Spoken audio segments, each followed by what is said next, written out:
اعوذ باللہ من الشیطان الرجیم بسم اللہ الرحمن الرحیم۔ اب اس کے بعد اللہ تعالیٰ کے احسانات اور ان کی طرف سے جو ناشکریاں ہوئی ہیں ان کی بڑی تفصیل کے ساتھ اب بات چلے گی، تفصیل نہیں تیزی کے ساتھ۔ یہ واقعات کئی 100 برس کے ہیں، لیکن ایک تو یہ کہ ان کی تفاصیل مکی صورتوں میں آ گئی ہیں، سب سے زیادہ سورہ اعراف میں ملیں گی اور بھی کئی صورتوں میں آپ کو مل جائیں گی۔ یہاں پر تو پے بپے، جیسے کہ ایک قرارداد جرم کسی پر کی جاتی ہے تو اس میں سب گنوائے جاتے ہیں، تم نے یہ کیا یہ کیا یہ کیا۔ وَإِذْ نَجَّيْنَاكُم مِّنْ آلِ فِرْعَوْنَ، اور ذرا یاد کرو جب کہ ہم نے تمہیں نجات دی تھی فرعون کی قوم سے۔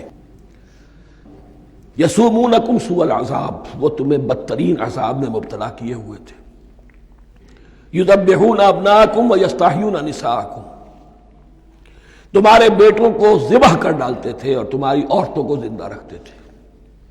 عورتیں تو پھر ان کے کام آتی تھی، گھر میں کام کاج کے لونیاں بنتی تھی، گھروں میں ڈال لیتے تھے، لیکن لڑکوں کو، اور یہ 2 موقع پر ہوا ہے بنی اسرائیل کے ساتھ، یہ بعد میں انشاءاللہ اس کی تفصیل آئے گی۔ وَفِي ذَلِكُمْ بَلَاءٌ مِّن رَبِّكُمْ عَظِيمٌ، اور یقیناً اس میں تمہارے رب کی طرف سے تمہارے لیے بڑی آزمائش تھی۔ وَإِذْ فَرَقْنَا بِكُمُ الْبَحْرَ، اور یاد کرو جب کہ ہم نے تمہارے لیے سمندر کو پھاڑ دیا یا دریا کو پھاڑ دیا۔ یہ ایک مختلف فی بات ہے کہ کس جگہ سے کراس کیا تھا بنی اسرائیل نے ایجپٹ سے سینائی پیننسولا آنے کے لیے، جزیرہ نما سینا میں۔ ایک رائے یہ کہ دریائے نیل کو کراس کر کے گئے ہیں، لیکن یہ بات غلط ہے، دریائے نیل تو مصر کے اندر ہے، وہ کبھی بھی مصر کی حد نہیں بنا۔ کسی کی رائے یہ ہے کہ جو خلیج سویز ہے، بحر قلزم جو ہے، ریڈ سی، وہ اوپر جا کر 2 کھاڑیوں میں تبدیل ہو جاتا ہے، خلیج عقبہ مشرق کی طرف اور خلیج سویس مغرب کی طرف، اور ان کے درمیان میں یہ سینائی پیننسولا جو ہے یہ تکون ہے، جیسے ہندوستان بھارت تکون ہے، ایسے یہ پیننسولا ہے، انڈین پیننسولا، سینائی پیننسولا۔